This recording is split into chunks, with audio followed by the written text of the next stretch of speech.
আসসালামু আলাইকুম। বাড়িতে আসলে আসলে প্রচুর পরিমাণে কাজ করতে হয়। এখন যাচ্ছি আমাদের ডালের জমিতে আমার আম্মাজানকে নিয়ে। আর মাঠে এত বাতাস দেখুন,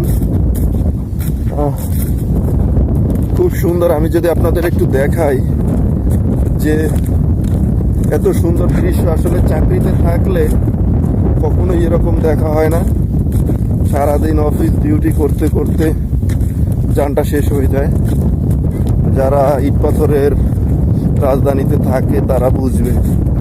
গ্রামে আসলে আসলে একটার পর একটা কাজ থাকেই।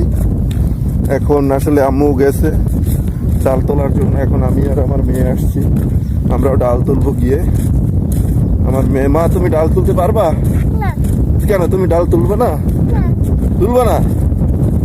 তুমি না বললা যে আমি ডাল তুলবো?